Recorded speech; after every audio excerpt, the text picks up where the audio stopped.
The elevator door slid open, and Ethan Carter stepped into a world that smelled of jasmine and ambition. His heart pounded like a drum roll in his chest, each beat screaming, "You don't belong here." At 28, he was the only man in Luminous Lux, a luxury beauty firm dominating Manhattan's skyline. And today was his first day. The office was a cathedral of glass and light, buzzing with women in tailored suits and stilettos, their voices a symphony of confidence. Ethan clutched his portfolio, his navy suit feeling like armor against the curious glances. He'd landed this marketing assistant role by sheer grit, but the weight of being the odd one out pressed against his ribs. One mistake, and I'm done, he thought, weaving through the crowd toward the HR office. His new boss, Claire Montgomery, awaited him. At 35, she was the youngest CEO in the beauty industry, a legend whose icy blue eyes could freeze a room or set it ablaze. Ethan had seen her face on magazine covers poised, untouchable, her blonde bob a crown of authority. But nothing prepared him for meeting her in person. She stood by the window, her white blazer glowing in the morning light. And when she turned, her gaze pinned him like a butterfly to a board. "Mr. Carter," she said, her voice smooth as velvet but sharp as a blade. "You're the anomaly here. Let's see if you can keep up." Ethan swallowed, his throat dry. "I plan to. Ms. Montgomery." She smirked, just a flicker, before gesturing to a chair. "Call me Claire. We're not that formal here. But don't mistake informality for leniency." The meeting was a blur of expectations, campaign deadlines, brand aesthetics, and the unspoken rule that Luminous Lux was a women's world. Ethan's role was to support the marketing team, but Claire's scrutiny made it clear he was on trial. As he left her office, a co-worker, Mia, a vibrant 30-year-old with a pixie cut and a knowing grin, leaned over. "Careful, newbie. Claire eats rookies for breakfast." Ethan laughed, but his stomach twisted. He wasn't just fighting for a job. He was fighting to belong. At home that night, in his cramped Brooklyn apartment, he stared at his reflection. Hazel eyes, messy dark hair, a face too soft for corporate warfare.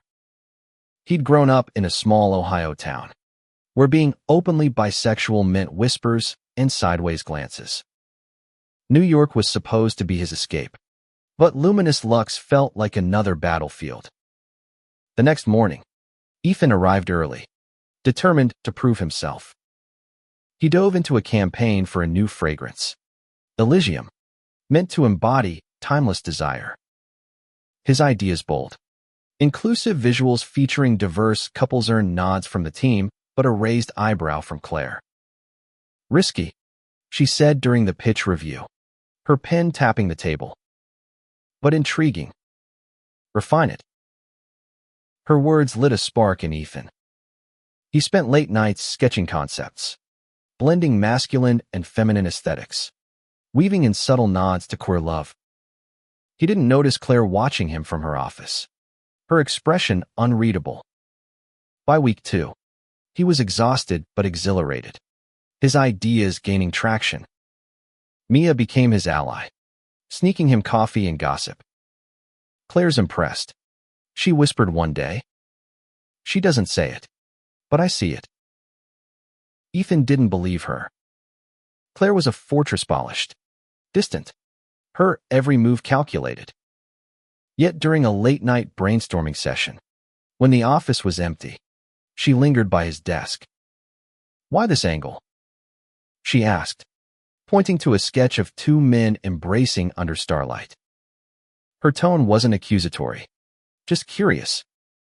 Ethan hesitated. "It's real," he said finally. "Love isn't one size fits all. Your brand could lead that conversation." Claire's eyes softened, just for a second. Bold words. "Carter. Let's hope you can back them up." That night, Ethan couldn't sleep. Claire's fleeting vulnerability haunted him. Was she just a boss? Or something more? He pushed the thought away. Falling for the CEO was a disaster waiting to happen. But disasters have a way of creeping up. During a team retreat in the Hamptons, Ethan found himself paired with Claire for a strategy game. Under the summer stars, her laughter rare and unguarded caught him off guard. She was human, not a myth. When their hands brushed while passing a wine glass, the air crackled. "You're not what I expected," she said softly, her guard slipping. Ethan's heart raced. "Neither are you." The moment hung between them, fragile and electric. Back in the city, their interactions shifted subtle glances, lingering conversations. Ethan felt the pull, but fear clawed at him. Claire was power personified. He was a nobody. Yet every late night in the office, every shared idea, drew them closer. By month 3, Elysium's campaign was a hit, Ethan's vision at its core.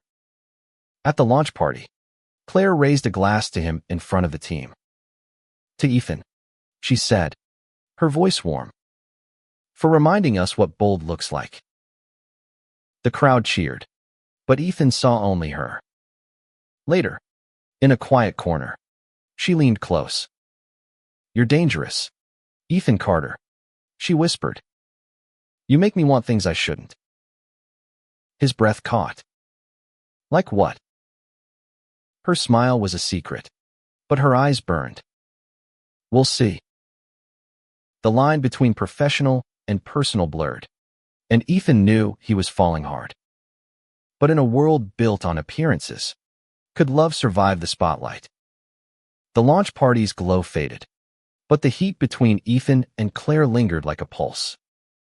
Back in the office, the air felt charged, every glance a spark. Ethan tried to focus on spreadsheets and ad copy, but Claire's words, "You make me want things I shouldn't," echoed in his mind, a siren call he couldn't ignore. Monday morning brought a new challenge. A rival firm, Velvet Charm, was launching a fragrance to compete with Elysium. Claire called an emergency meeting. Her voice clipped, her eyes scanning the room. "They're copying our playbook," she said, tossing a competitor's ad on the table. "We need to counter fast." Ethan volunteered to lead the response campaign, his confidence surprising even himself. Claire nodded, her expression unreadable. "Don't let me down, Carter." The pressure was immense, but so was the thrill. He thrived on it, pouring hours into research, sketching ads that leaned harder into inclusivity billboards of same-sex couples, non-binary models, love in all its forms. His team rallied behind him, but Claire's approval was what he craved. Late one evening, as rain streaked the office windows, Ethan stayed behind, tweaking a pitch. Claire appeared, her heels silent on the carpet. "Still here?" she asked, leaning against his desk. Her blouse was slightly unbuttoned, revealing a sliver of collarbone that made Ethan's mouth go dry. "Couldn't sleep," he admitted. "This campaign, it's personal." She tilted her head, studying him. "Personal how?" He hesitated, then let the truth spill. "Growing up, I never saw people like me in ads.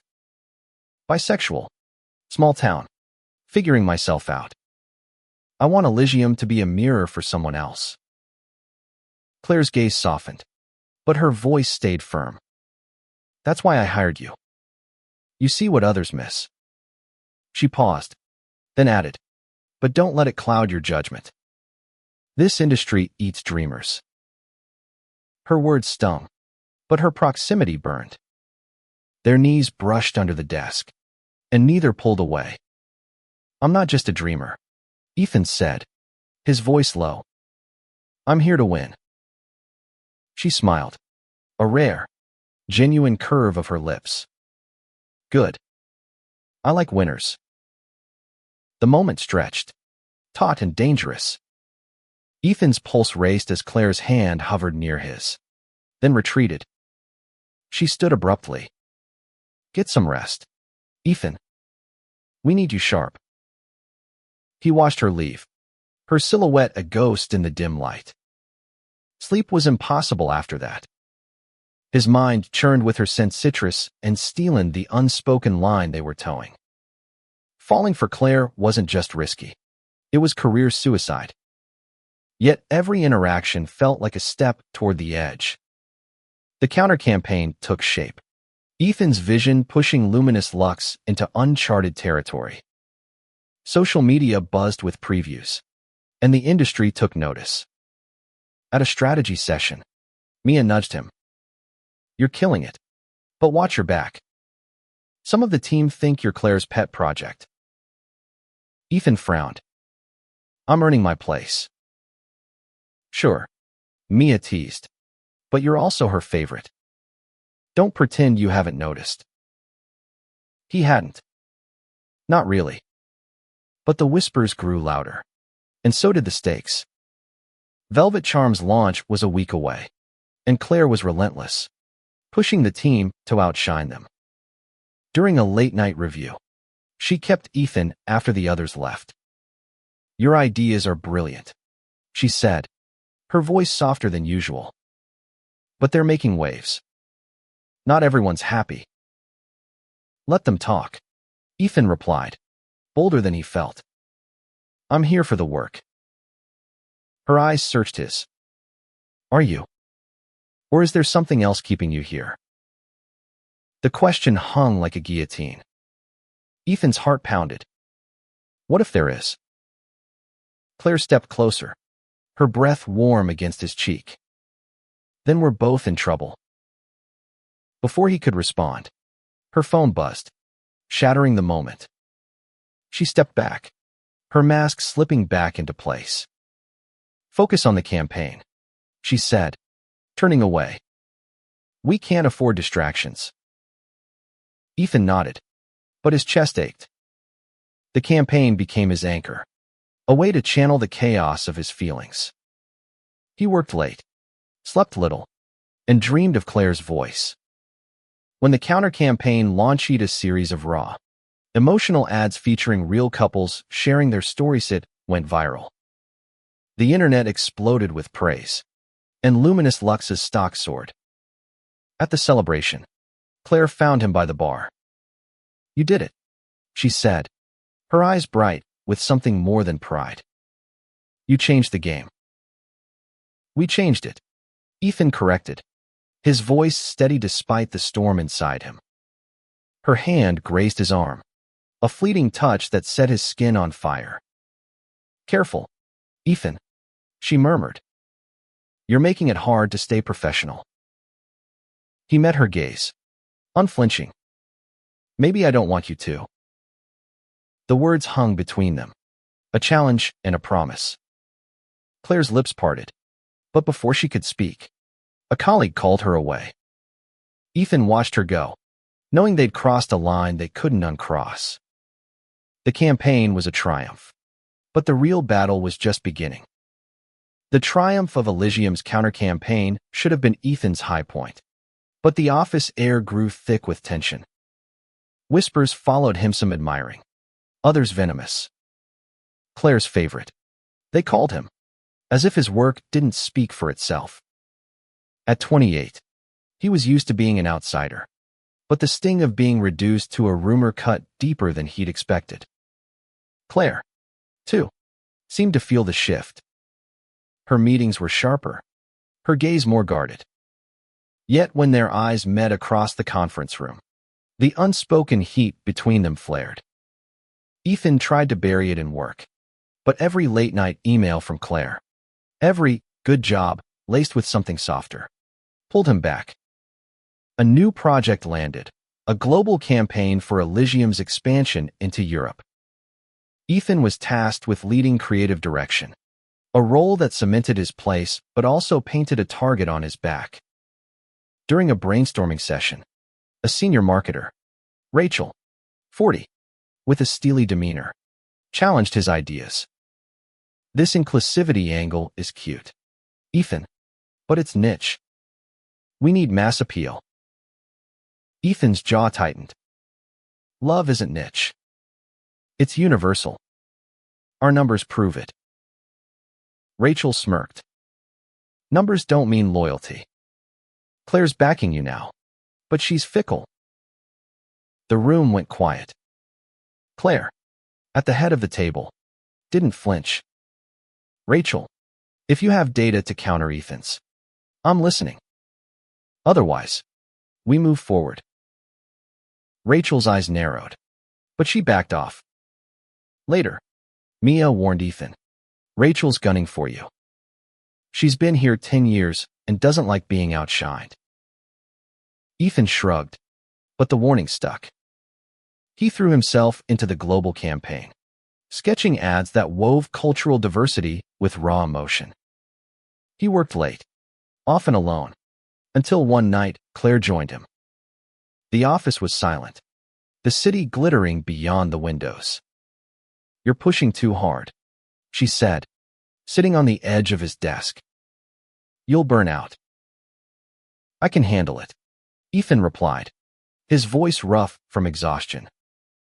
Her fingers brushed his hand, lingering. I know you can, but I don't want you to. The air stilled. Ethan looked up, her blue eyes closer than ever. Claire, what are we doing? She didn't answer, just leaned in, her lips inches from his. The kiss, when it came, was soft but searing, a collision of restraint and longing. Ethan's hands found her waist, pulling her closer, the world narrowing to the taste of her, the thud of his heart. But she pulled back, breathless. This is a mistake, she whispered. Then why does it feel right? He asked, his voice raw. She shook her head, stepping away. I'm your boss, Ethan. I can't. She left him there, the office colder without her. Ethan didn't sleep that night, replaying the kiss, her words, the impossible pull between them. He knew the risks office gossip, career sabotage, but his heart didn't care. The global campaign gained momentum, but so did the rumors. Ethan overheard snide comments in the break room. He's sleeping his way to the top. His face burned, but he kept his head down, letting his work fight his battles. Claire, meanwhile, grew distant, her emails formal, her smiles rare. Ethan wondered if he'd misread her, if the kiss was a fluke. Then came the Paris trip. Claire handpicked Ethan to join her for a meeting with European distributors. The flight was tense, their seats side by side, her perfume a constant reminder of that night. In Paris, the city of love mocked them. At a rooftop dinner, with the Eiffel Tower glowing in the distance, Claire's guard slipped again. I'm trying to protect us, she said, her voice low. This company, it's my life. But you're making it impossible to stay away. Ethan's heart ached. I'm not asking you to choose. I just want you to be honest. She looked at him, vulnerable in a way he'd never seen. I don't know how to do this, Ethan. I've never felt like this. Before he could respond, a distributor interrupted, and the moment dissolved. The trip was a success, but Ethan felt like he was losing something bigger. Back in New York, Rachel's hostility grew. She leaked an internal memo questioning Ethan's unprofessional influence on Claire. The board took notice, and Claire was called into a closed-door meeting. Ethan waited outside, his stomach in knots. When she emerged, her face was pale but composed. They're watching us, she said. We need to be careful. Careful. Ethan snapped, frustration boiling over. I'm not the one who kissed you. Her eyes flashed. And I'm not the one who made it impossible to stop. They stood there, caught in a storm of their own making. The campaign was soaring, but their hearts were on the line. Ethan knew one thing. Careful wasn't an option anymore. The board's scrutiny cast a shadow over luminous Lux, and Ethan felt it in every sidelong glance. Rachel's memo had done its damage, painting him as a liability, a distraction to Claire's leadership. At 28, he'd fought too hard to be reduced to a scandal, but the whispers followed him like ghosts. Claire, meanwhile, doubled down on work. Her emails clipped, her office door often closed. Ethan missed her warmth, the way her eyes softened when they were alone. He threw himself into the global campaign, hoping success would silence the rumors. His ads vibrant, inclusive, raw were winning awards, but the victory felt hollow without her. One evening, as snow dusted Manhattan, Ethan found Claire in the office kitchen, staring at a coffee mug like it held answers. "We need to talk," he said, closing the door. She didn't look up. "There's nothing to say, Ethan. The board's breathing down my neck. If they think I'm compromised, I'm out." "And what about us?" he asked, his voice cracking. Was that nothing? Her eyes met his, raw with conflict. It was everything. That's the problem. He stepped closer, desperate to bridge the gap. Then fight for it. For us. She laughed, a bitter sound. "You think it's that simple? I'm 35. Ethan. I clawed my way to this seat. If I lose it, I lose everything I've built. And if you lose yourself," he shot back, "what's it all worth then?" She froze, her breath hitching. For a moment, he thought she'd kiss him again, but she turned away. "I need time," she whispered. Time was a luxury they didn't have. Rachel's campaign against Ethan intensified, her allies spreading rumors that he was manipulating Claire for a promotion. Mia, ever loyal, tipped him off. "She's meeting with the board tomorrow," she said. "They're pushing for your transfer." Ethan's blood ran cold. A transfer meant leaving New York, leaving Claire. He confronted her in her office, the city skyline a stark backdrop. "Are you letting them push me out?" Claire's face was a mask of exhaustion. "I'm trying to protect you. If you stay, they'll tear you apart." "I don't need protecting," he said, his voice rising. "I need you to trust me." She stood, her hands shaking. "I do trust you. That's why this hurts." The air crackled, their emotions a live wire. Ethan wanted to pull her close. To hell with the consequences. But a knock on the door broke the spell. It was Rachel, her smile sharp. "Am I interrupting?" Claire's voice was ice. "Not at all." Ethan was leaving. He left, his heart pounding with rage and hurt. That night, he walked the city, snow clinging to his coat, wrestling with his choices. He loved Claire, but loving her meant risking everything: his job, his reputation, his heart. The next day, the board meeting loomed. Ethan wasn't invited, but he showed up anyway, waiting outside Claire's office. When she emerged, her eyes were red, her jaw set. "They want you gone," she said. "I fought for you, but it's not enough." "Then let me fight," Ethan said. "I'm not running." She looked at him, a flicker of pride in her eyes. "You're stubborn, Carter." "You have no idea," he replied, a small smile breaking through. They devised a plan.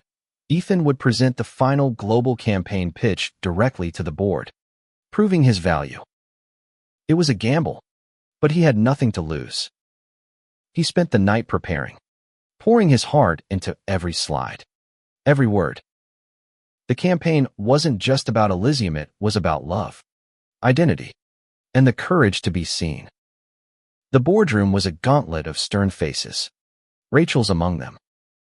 Ethan stood tall, his voice steady as he unveiled ads that celebrated love in all its forms: gay, straight, trans, non-binary, old, young. "This is who we are," he said. "This stances." The room was silent. Then Claire stood. "Ethan's vision has doubled our market share," she said. "He's not just an asset. He's the future of Luminous Lux." The board murmured, impressed. Rachel's face soured, but she said nothing. Ethan left the room, his heart pounding, Claire's gaze a quiet anchor. They'd won this round, but the war wasn't over. Love, like success, came at a cost, and Ethan was ready to pay it. The boardroom victory was a high, but it came with a price. Ethan's star was rising, but so was the scrutiny. Rachel's faction didn't relent, their whispers now laced with accusations of favoritism. Ethan felt the weight of every eye, every hushed conversation. At 28, he was used to proving himself, but this felt personal, a knife aimed at both him and Claire. Claire, meanwhile, was a storm of contradictions. In public, she was the untouchable CEO, her blonde bob a shield, her blue eyes unreadable. In private, with Ethan, she was unraveling, her touches lingering, her words softer. "You were incredible in there," she told him after the board meeting, her voice low in her office. "But you've made enemies." "I can handle enemies," Ethan said, his hazel eyes locked on hers.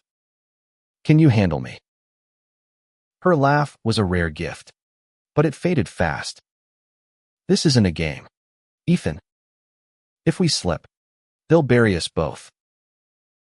He stepped closer, reckless. "Then let's not slip."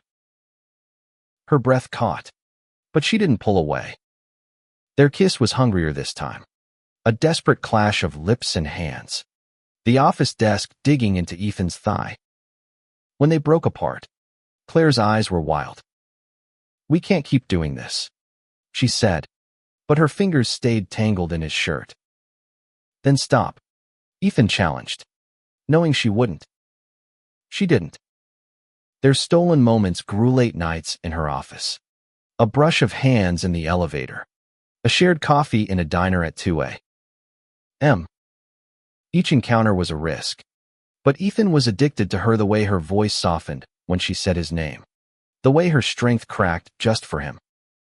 He saw the woman behind the myth, Claire, 35, who'd fought her way up in a man's world, who carried the weight of a company and a secret. The global campaign rolled out, a triumph of color and courage.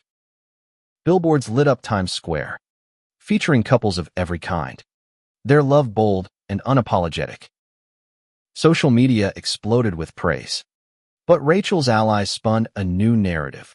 Ethan was using Claire to climb the ladder. A tabloid ran a story: Luminous Lux's golden boy, talent or temptation, with a blurry photo of them laughing at the launch party. Ethan's stomach churned when he saw it. He confronted Claire in her penthouse office, the city sprawling below. "This is getting out of hand," he said. "We need to go public or end it." Her face paled. "Going public could ruin me. The board's already circling. And hiding's ruining us," he shot back. "I love you, Claire. I'm not ashamed of that." Her eyes glistened, a rare crack in her armor. "I love you too," she whispered, the words a confession. But love doesn't pay the bills or keep the board at bay. They stood in silence, the weight of their choices crushing. Ethan wanted to fight, but Claire's fear was real. She'd built Luminous Lux from nothing, a queer woman in a cutthroat industry. Losing it meant losing herself. The next day, Rachel escalated. She presented evidence to the board: emails, timestamps, a grainy video of Ethan and Claire leaving a hotel. "This is a conflict of interest," she declared. "MS. Montgomery's judgment is compromised. Ethan watched the meeting from a live stream, his heart in his throat. Claire stood tall, her voice steady. My personal life doesn't affect my leadership, she said. Ethan's work speaks for itself. Judge him on that, not rumors. The board was split, but the damage was done. Claire's position was shaky, and Ethan felt the guilt like a stone in his chest. He met her that night in a quiet bar, her face drawn. I'm not sorry for us, she said, but I'm scared. He took her hand, his grip firm. Then we face it together. They didn't have a plan, but they had each other. The campaign's success bought them time, but the tabloids didn't stop. Ethan knew the truth. Love was worth fighting for, even if it meant losing everything else. The tabloids were relentless, their headlines a daily gut punch. Luminous Lux love affair, CEO's secret romance threatens empire. Ethan's name was splashed across every gossip site, his bisexuality twisted into a cheap plot point. At 28, he'd faced prejudice before, but this was a public execution. Claire, at 35, bore it worse her legacy as a queer woman CEO weaponized against her. They met in secret, a Brooklyn dive bar their sanctuary. Claire's hands shook as she sipped her whiskey. The board's calling an emergency vote, she said. They want me out. You too. Ethan's heart sank. Because of us. Because of me, she corrected, her voice bitter. I'm the one who should have known better. He grabbed her hand, his eyes fierce. Don't do that. We're in this together. Her smile was faint, pained. You're too young to understand what I'm risking. I'm not too young to love you, he shot back. And I'm not letting you face this alone. They kissed, a quiet defiance in the dim light, but the world outside was closing in. Rachel's campaign had allies board members who saw Claire's relationship as a liability. Ethan's work on Elysium was undeniable, but it wasn't enough. The board wanted blood. Ethan refused to back down. He proposed a bold move, a public campaign addressing the rumors head-on. We tell our story, he told Claire. Not theirs. We show the world who we are. She hesitated, her blue eyes stormy. That's a gamble. It could backfire. It's already backfiring, he said. At least this way, we control the narrative. Claire agreed, but the fear in her eyes lingered. They worked through the night, crafting a video, a raw, honest piece featuring them both. Ethan spoke first, his voice steady. I'm Ethan Carter, a bisexual man who fought to belong. I found love where I least expected it, and I'm not ashamed. Claire followed, her poise unshakable. I'm Claire Montgomery, a queer woman who built Luminous Lux. My heart doesn't diminish my leadership. It strengthens it. They posted it online, unscripted and real. The response was immediate support poured in from fans, employees, even competitors. Luminous love trended, with stories of others inspired by their courage. But the board wasn't swayed. Rachel pushed harder, leaking private emails that painted Claire as reckless. The vote loomed, and Ethan felt the walls closing in. He and Claire spent a night in her apartment, the city humming below. If I lose this, she said, her voice breaking, I lose who I am. You're more than Luminous Lux, Ethan said, pulling her close. You're enough. She buried her face in his chest, her tears soaking his shirt. I don't know how to be anything else. Then I'll remind you, he whispered, kissing her forehead. The day of the vote, Ethan stood outside the boardroom, his heart a drumbeat. Claire emerged, her face unreadable. It's a tie, she said. One vote left mine. Ethan's breath caught. What are you going to do? She looked at him, her eyes clear for the first time in weeks. I'm going to fight. Claire's decision to fight changed everything. The tied vote gave her a chance, but it was a tightrope. Ethan, at 28, felt the weight of her trust, knowing his presence in her life had sparked this fire. At 35, Claire was a warrior, but even warriors bleed.